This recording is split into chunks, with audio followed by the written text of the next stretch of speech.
Jharkhand high court ने हेमंत सोरेन सरकार की बनाई गई नियोजन नीति 2021 को रद्द कर दिया है। दरअसल इस नीति में खास प्रावधान ये किए गए थे कि जो भी एप्लीकेंट होंगे, जो भी आवेदक होंगे, उनको झारखंड से ही मैट्रिकुलेशन यानी 10वीं के और इंटरमीडिएट यानी 12वीं की परीक्षा पास करने की बाध्यता होगी। हालांकि जो आदिवासी समुदाय के लोग थे उनको इससे रिलैक्सेशन दिया गया था, लेकिन बाकी लोगों को इस पर छूट नहीं थी। लिहाजा इस बुनियाद पर कहीं न कहीं डिस्क्रिमिनेशन की बुनियाद पर यह मामला झारखंड हाईकोर्ट की दहलीज पर पहुंचा और वहां शुक्रवार के दिन सुनवाई हुई, जिसमें इस नीति को रद्द कर दिया है। अब बड़ा और अहम सवाल ये है कि जो नियुक्ति इस नियोजन नीति के तहत हो चुकी है, उनका क्या होगा। पिछले दिनों ही लैब टेक्नीशियन की नियुक्ति हुई, उन बच्चों का, उन परीक्षार्थियों का क्या होगा? क्या उनकी नियुक्ति रद्द होगी या उनको कंटिन्यू किया जाएगा? 20 दिसंबर से +2 की परीक्षा होने वाली है, वो परीक्षा क्या रद्द होगी, स्थगित होगी? उस पर क्या संशय के बादल हैं? उस पर कोई क्लैरिफिकेशन नहीं है।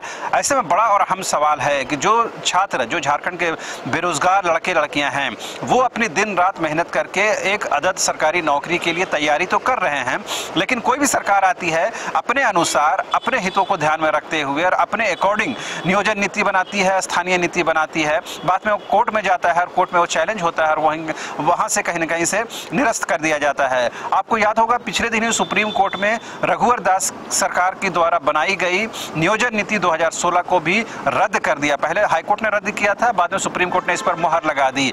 तो पिछली सरकार में भी वही गलती होती है, वर्तमान सरकार भी वही गलती करती है।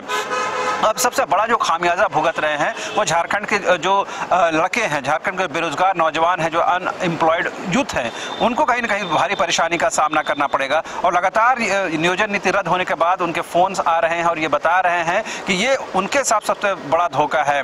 वो किसी सरकार के साथ नहीं है, किसी पार्टी, किसी विचारधारा के साथ नहीं है। वो मेहनत करते हैं, उनको एक आदर्श सरकारी नौकरी चाहिए ताकि वो अपने परिवार का भरण पोषण कर सके। लेकिन बड़ा और अहम सवाल ये हो जाता है कि सरकारें जो होती हैं वो अपने अकॉर्डिंग चीजें बनाना चाहती हैं और ऐसे प्रावधान लगा दिए जाते हैं जिससे कहीं न कहीं ये मामला कोर्ट में चला जाता है और कोर्ट में वो चैलेंज हो जाता है। बड़ा और अहम सवाल ये भी उठ रहा है कि झारखंड में जो इस तरह की नियोजन नीति बनाने वाले जो लोग हैं, जो डिसीजन मेकिंग प्रोसेस में शामिल जो लोग हैं, जो ब्यूरोक्रेट्स हैं, वो ऐसे क्यों चीजों को प्रावधान करते हैं, क्यों ऐसे प्रोविजन करते हैं जो विवादित हों, जो कहीं ना विवाद का साया उनके साथ जुड़ा रहता है और जिसके बाद कहीं ना कहीं ये मामला कोर्ट में चल जाता है।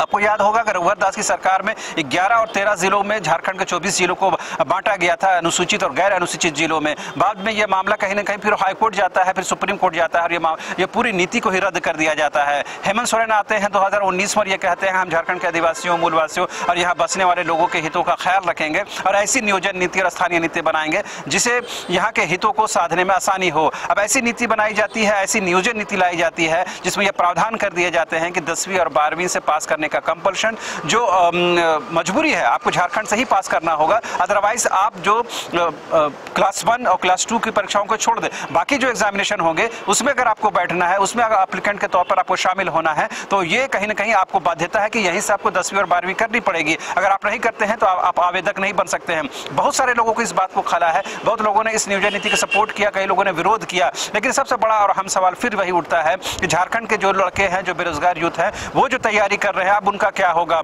वो क्या फिर से ठहर जाएंगे? क्योंकि नियोजन नीति रद्द होने के बाद सरकार भी ठहर जाती है, उनको समझ में नहीं आता कि आगे क्या करना है। फिर नई नियोजन नीति लाई जाएगी, उसके अकॉर्डिंग फिर वैकेंसी आएगी, तब में तो लंबा समय निकल जाता है और एक सरकार आती है, एक नई नीति लाती है और वो विवादित हो जाता है और उसके बाद कहीं ना कहीं ये पूरा का पूरा जो विवाद का साया है झारखंड के छात्रों को उठाना पड़ता है। तो कम से कम ऐसी नीति नहीं लाई जाए जो विवादित हो और उसे ऐसे प्रोविजन, ऐसे प्रावधान नहीं करने की जरूरत है ताकि वो कोर्ट की दहलीज तक पहुंच जाए। ऐसे इस बात का जरूर ख्याल रखना चाहिए कि जिसके लिए ये नीति बनाई जा रही है, जिनके हितों का ध्यान में रखते हुए नीति बनाई जा रही है, कम से कम उन्हें एक्सेप्टेबल होना चाहिए, उनके हितों का ख्याल होना चाहिए। उम्मीद की जानी चाहिए कि अब जो ये नीति रद्द हुई है, झारखंड सरकार जल्द से जल्द एक ऐसी नीति लाए जो तमाम वर्गों को, तमाम छात्रों को, झारखंड को ये एक्सेप्ट हो और झारखंड के मैक्सिमम जो बेरोजगार हैं उनको ज्यादा से ज्यादा नियोजन के साथ, एम्प्लॉयमेंट के साथ जोड़ने की कोशिश हो। बहरहाल ऐसी कोशिश करना अब सरकार के हाथ में है। फिलहाल मुझे और मेरे सहयोगी कैमरा पर्सन राजा को दीजिए इजाजत। नमस्कार।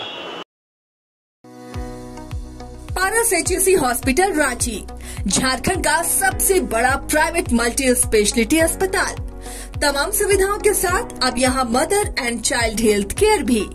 यहाँ उपलब्ध है किफायती दर पर उच्च विश्वसनीय इलाज, अंतर्राष्ट्रीय स्तर की आधुनिक सुविधाओं के साथ 40 ICU बेड, 5 आधुनिक ऑपरेशन थिएटर, इमरजेंसी और ट्रॉमा सेंटर की भी सुविधा। पारस HSC हॉस्पिटल, रांची।